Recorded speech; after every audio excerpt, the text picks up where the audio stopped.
Hello les amis, j'espère que tout le monde va bien. Moi, je suis super contente de vous retrouver. Aujourd'hui, nous allons faire 3 tirages avec un message totalement libre. On va voir un petit peu quel domaine ça va toucher. Voilà, ça peut être tout domaine confondu, on verra bien. Sont venus à vous pour vous délivrer un message. J'ai Louis, voilà, mon crâne de cristal qui est venu pour vous délivrer un message, et l'archange Raphaël qui sera là aussi pour un petit message, et l'archange Sandalphon. À vous, je vous laisse faire votre choix. On va passer au premier message. On va mettre ça comme ça. Voilà, je me branche sur vous. Et c'est parti. Alors, on va voir déjà le domaine qui va être concerné, le message principal. Qu'est-ce qui vient à vous comme message? Si ce message vous a trouvé, c'est pas pour rien. Voilà. Alors, ça peut être un message qui concerne l'activité professionnelle, l'ancrage, le fait de matérialiser, de concrétiser un projet. Alors, on voit que l'encre n'est pas encore posée, elle est en cours de matérialisation, elle est en train, petit à petit, de se poser, hein, mais elle est presque au fond, elle n'est pas encore tout à fait au fond. Hop, on va mettre là. Donc, pour moi, c'est plutôt une concrétisation de projet ici. Alors, ça peut être une concrétisation sur le plan amoureux, sur le plan professionnel, financier. Il y a quelque chose qui arrive, qui se concrétise. C'est chouette, hein? Une concrétisation pour vous. Ça peut être une stabilisation aussi, hein. Quelque chose qui s'ancre, qui vraiment se pose.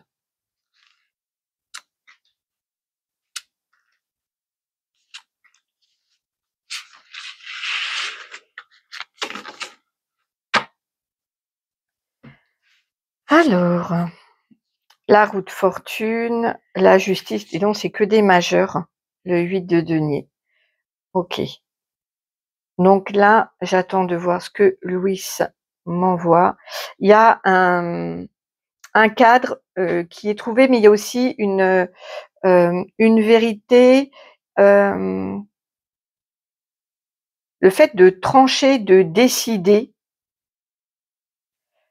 après avoir beaucoup travaillé, beaucoup appris, les choses sont en train d'évoluer. Ici, il y a quelqu'un qui a dû peut-être investir beaucoup de temps, d'énergie, ou dans des formations, ou dans plusieurs petits boulots, euh, sans jamais vraiment avoir trouvé sa voie, sa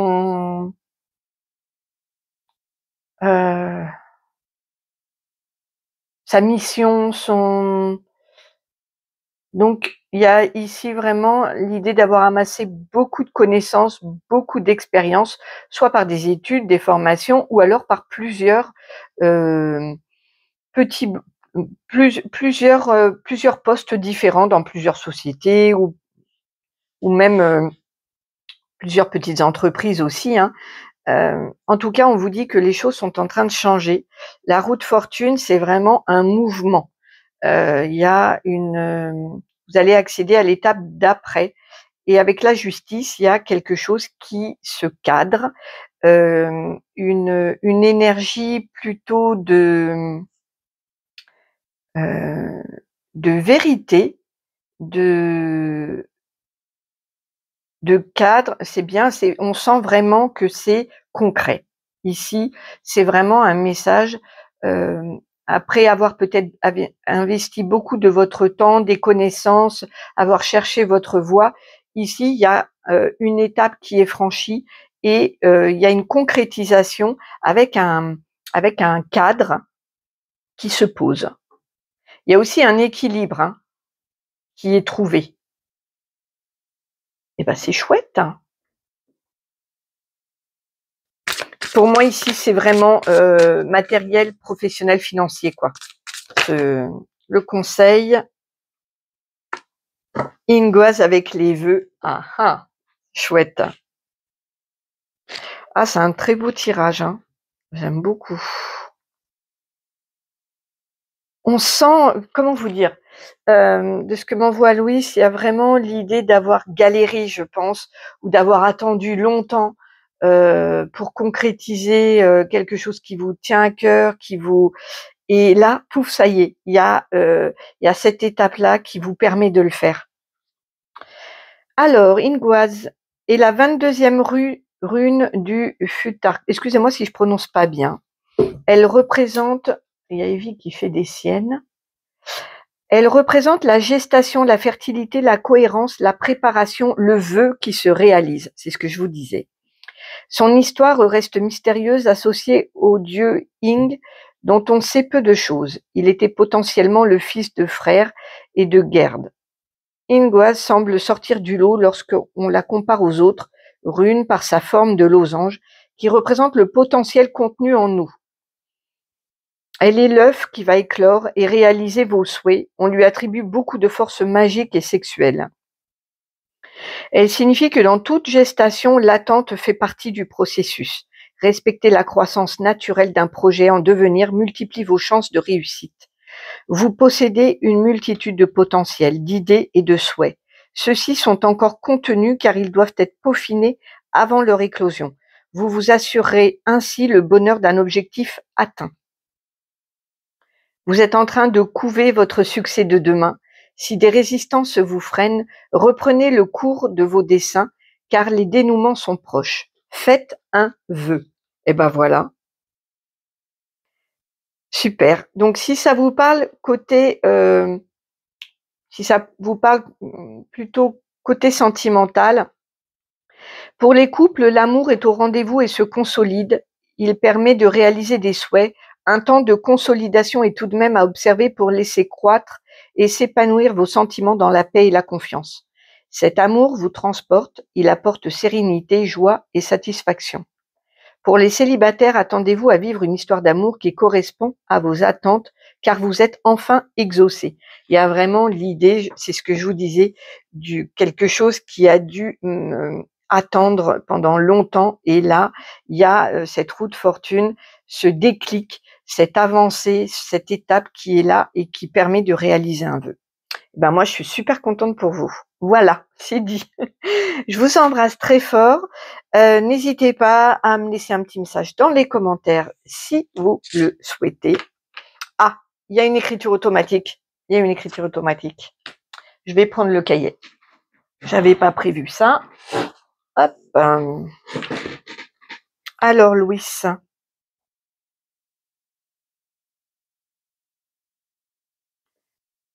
Bonjour, les amis.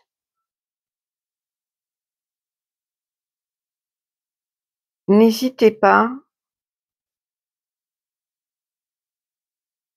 à faire des vœux.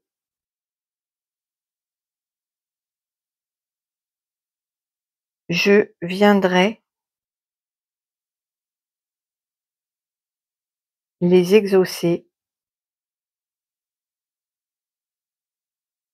s'ils partent du cœur et qu'ils correspondent à l'énergie d'amour. Oui. Donc là, il me montre que l'intention de départ est primordiale. Je m'explique. Quand on a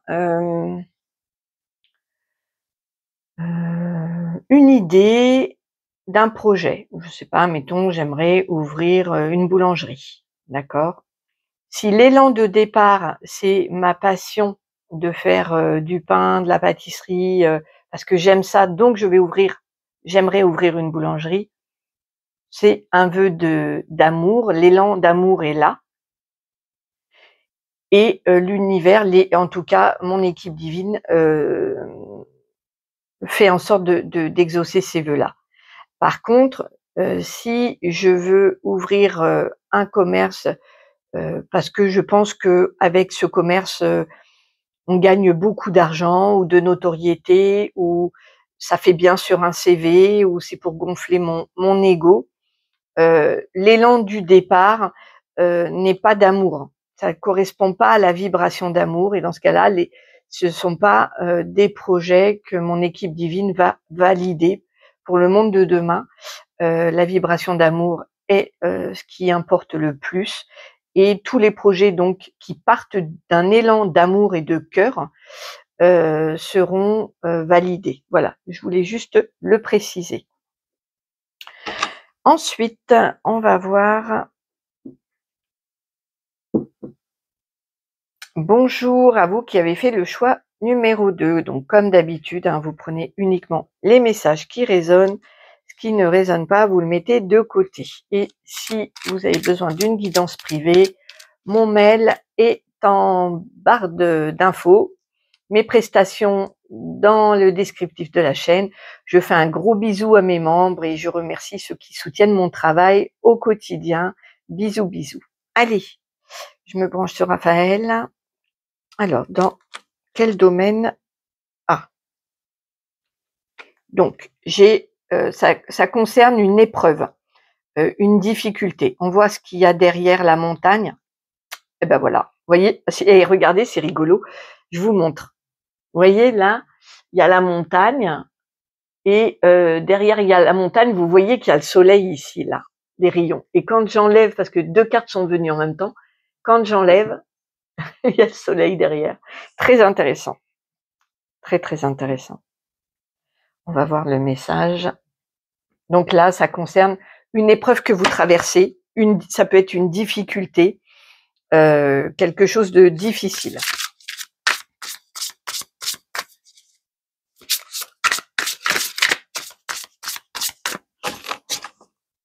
En tout cas, il y a le soleil derrière, donc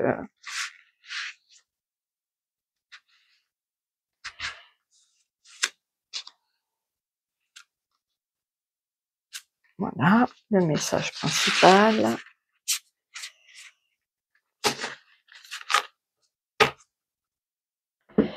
Et un conseil.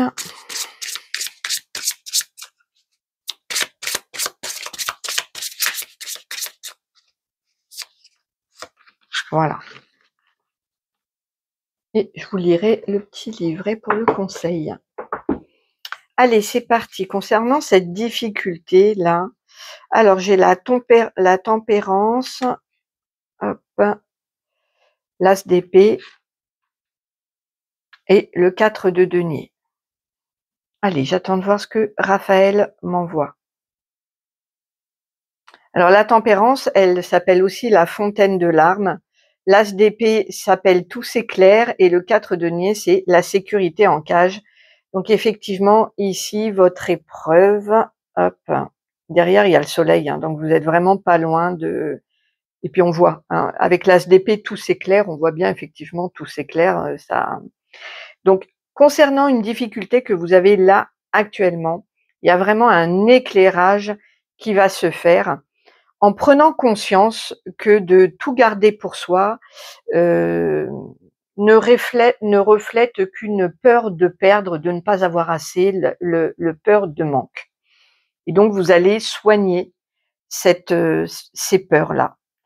Les peurs, elles donnent toujours des réactions de ce genre-là, de rétention, de garder pour soi, parce qu'on ça répond à ce besoin de sécurité qui est créé. La peur crée l'insécurité et vous donne une réaction contraire des fois à ce que vous aimeriez exprimer comme réaction, montrer aux autres. Par exemple, vous aimeriez vous montrer généreux parce que c'est une qualité que vous aimeriez développer, mais en fait, vous sentez que vous n'y arrivez pas. Et pourquoi vous n'y arrivez pas? C'est parce que vous n'avez pas traité cette peur du manque, la peur de perdre, la peur de manquer. Tant que cette blessure de manque, de perte, d'abandon n'a pas été traitée, vous aurez cette réaction de garder pour vous. Voilà, ça peut être garder pour vous vos sentiments, votre argent, votre tout, tout, tout, tout, hein. Vous êtes plutôt dans ce sens-là, d'attirer à vous plutôt que d'émettre vers les autres. Voilà. Et tout s'éclaire, oui, vous allez avoir un éclairage, ça peut être une prise de conscience qui vient de l'intérieur ou de l'extérieur. Ça peut être quelqu'un qui vous éclaire en disant: «Ah oui, effectivement, cette personne, elle pointe du doigt ma blessure, il faut que je m'en occupe». Ou alors ça peut être prise de conscience à l'intérieur, clac, il y a un déclic, c'est comme ça. Vous vous en rendez compte qu'il faut absolument, traiter cette blessure pour pouvoir avancer et devenir la personne généreuse, admettons, que vous avez envie d'être. Parce qu'il y a aucune raison de ne pas pouvoir le devenir. À partir du moment où les blessures sont soignées, le comportement change radicalement. Voilà, trop c'est trop. Il y a une surcharge, il y a quelque chose de trop. On va regarder dans le livret. Le conseil, ça va être de s'alléger. Il y a trop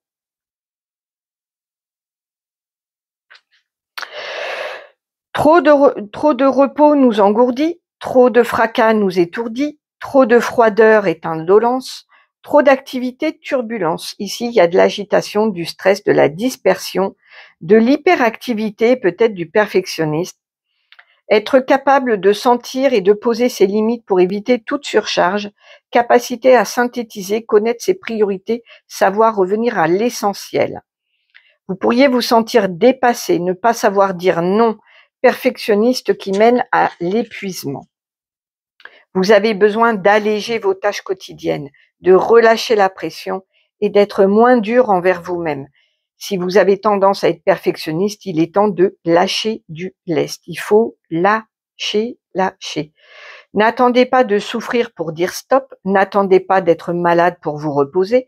Ce n'est pas parce que vous pouvez le faire que vous devez le faire. Respectez vos limites, évitez la dispersion.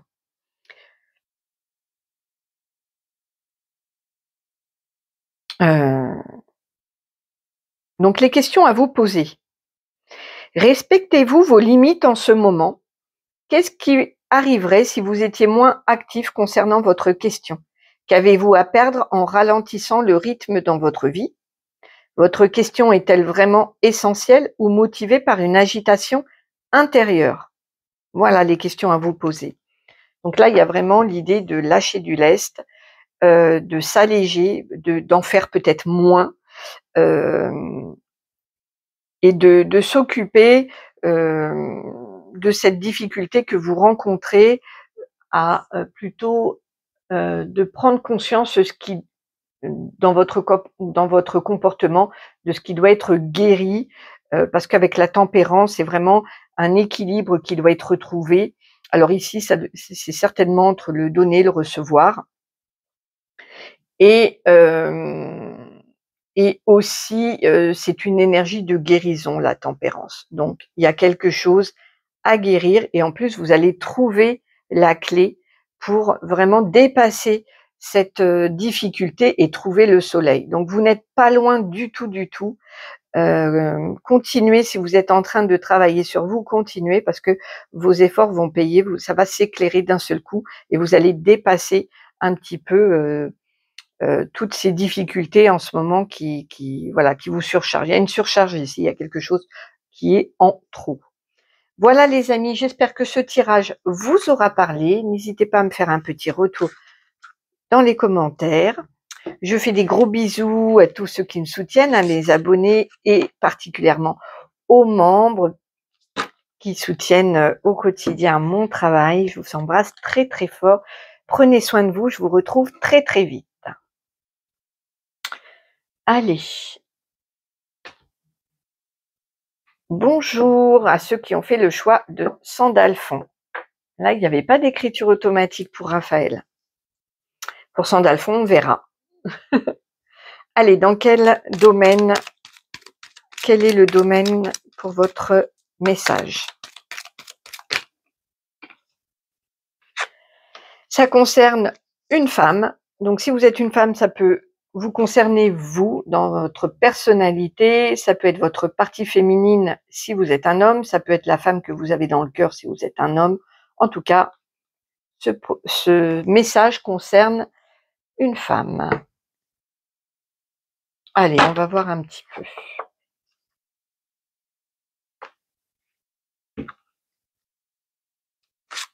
Le message.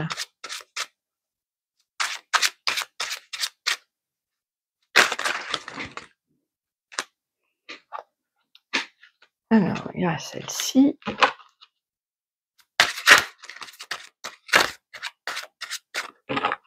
Bon, je vais étaler, ce sera plus facile. Voilà.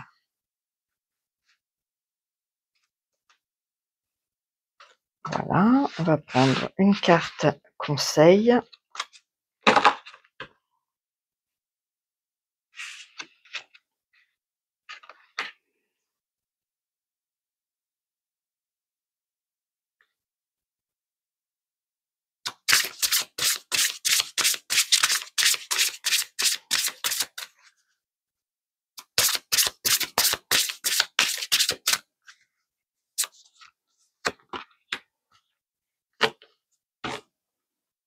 Voilà, on verra après pour lire cette carte-là.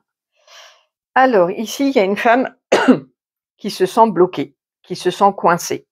Donc, ça peut être physique dans son corps. Ça peut être une impression d'être dans une impasse. Donc là, ça touche pas un domaine en particulier, mais plutôt, ça va être global. L'idée de se sentir bloqué, coincé, que ce soit d'une manière professionnelle, sentimentale, financier ou autre. Il y a ce sentiment de blocage ou de devoir faire avec des grosses contraintes aussi. Alors, ce qu'il y a, c'est que ça apporte une autre vision, hein. Être bloqué, c'est pas juste pour vous embêter, c'est pas pour le plaisir de vous bloquer du tout que l'univers vous envoie ça, mais pour avoir une autre vision.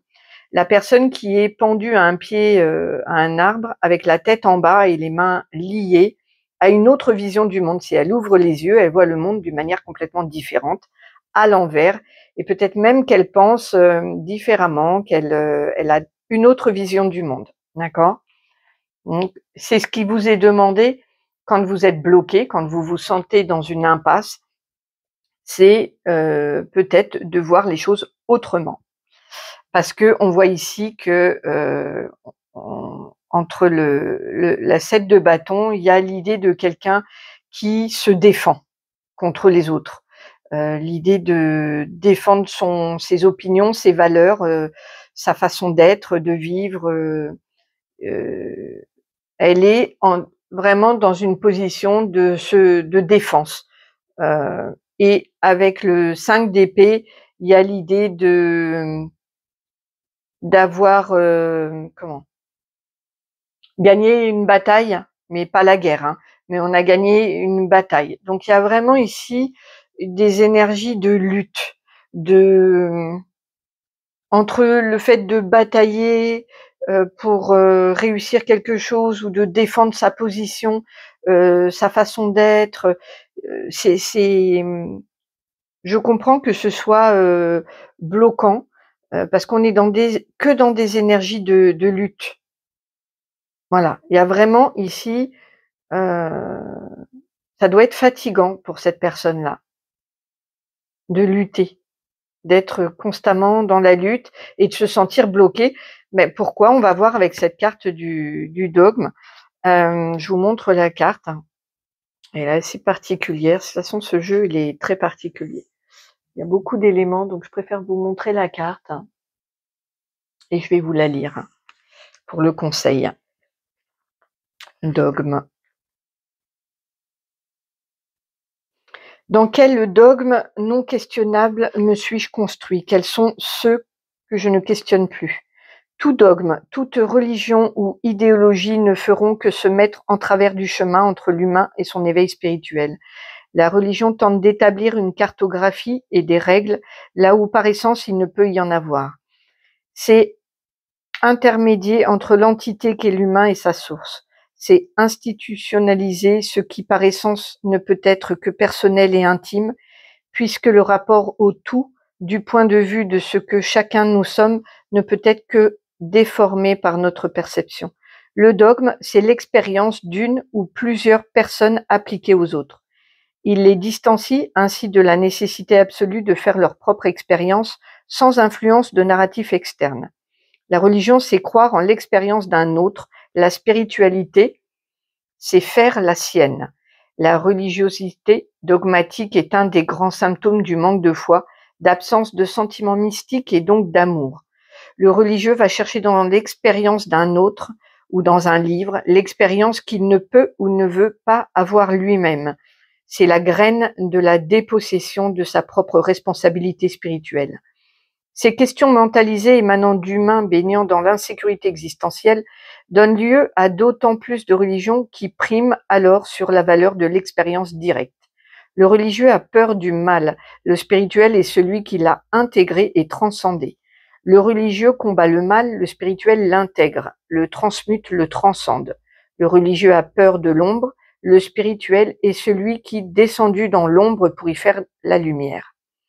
Suivre des préceptes, s'infliger des dogmes, se soumettre à des gourous, des textes sacrés, des pratiques mortifères, des consignes alimentaires, des prières, des règles, des lois, la carte attire l'attention sur ces tendances. Elle nous propose de nous asseoir, le dos bien droit, et d'observer notre respiration assez longtemps pour voir émerger du néant, derrière le bavardage du mental, au-delà des concepts, un infini qui nous semble au début étrange et vertigineux. Pour que peu à peu nous caressions l'idée que chacun de nous est tout ce qui est.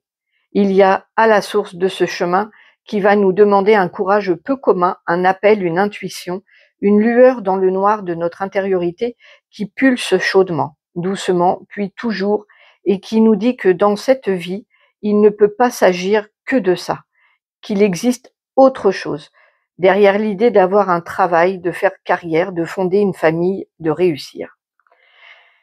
Donc ici, on parle surtout de rigidité, d'emprise, d'obligation, d'enfermement, d'éducation, de déterminisme, de contrainte, d'idéologie et de loi. Donc de questionner un petit peu tout ça, voir comment dans votre vie vous êtes, où est-ce qu'il y a de la rigidité, parce qu'il va falloir lever cette rigidité, accepter peut-être d'être le mouton noir, pour lever les blocages, parce que vous êtes vraiment dans une lutte. Ici, je sens que c'est quand même assez compliqué, certainement au quotidien. Donc voilà, interrogez-vous sur toute forme de rigidité, de contrainte, de loi, tout ce qui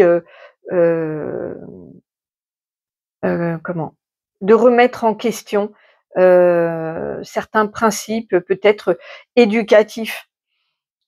Ce sera intéressant d'aller les visiter, de voir si vous les validez ou pas, parce que vos blocages sont dus à ça, à une rigidité qui reste en place. Donc vous avez beau lutter, vous défendre, gagner certaines batailles, vous restez bloqué. Et c'est très bien parce que vous allez voir peut-être dans cette position de blocage les choses différemment et lever des préceptes, des dogmes, des choses qui étaient figées peut-être depuis longtemps. Donc voilà, j'ai bien aimé un peu ce comparatif, même si je suis pas complètement d'accord avec la religion et la spiritualité. Moi, je suis dans les deux, c'est-à-dire que tout n'est pas, je suis pas OK avec avec les différentes religions. Il y a des choses qui ne résonnent pas, et puis il y a des choses qui résonnent. Voilà, j'ai la chance d'être en contact avec Sa Majesté qui me dit là ça a été interprété, là c'est juste, etc. pour un peu voir le vrai du faux. Mais voilà, tout n'est pas blanc, tout n'est pas noir, que ce soit dans un domaine ou dans l'autre. Et là, c'est ce qui vous est conseillé, c'est un peu d'aller à l'intérieur de vous et de confectionner votre propre sauce et de lever peut-être des dogmes anciens qui ne sont plus valables aujourd'hui, qui vous emprisonnent et qui vous bloquent. Voilà les amis, j'espère que cette guidance vous aura parlé. Je vous embrasse très très fort. Si vous avez besoin d'une guidance privée, mon mail est en description. Les prestations sont dans la description de la chaîne. Je vous embrasse tous très fort. Prenez bien soin de vous. Et gros bisous aux membres qui me soutiennent. Vous pouvez aussi, si vous souhaitez, rejoindre les membres lumineux de la chaîne et ainsi participer à mon à développer le travail que je fais sur cette chaîne. Vous pouvez cliquer sur le petit bouton rejoindre et puis rejoindre la chaîne ou faire un don, ou voilà, comme vous voulez. En tout cas, je vous remercie beaucoup à tous d'être là. Je vous embrasse très fort et je vous dis à bientôt. Au revoir.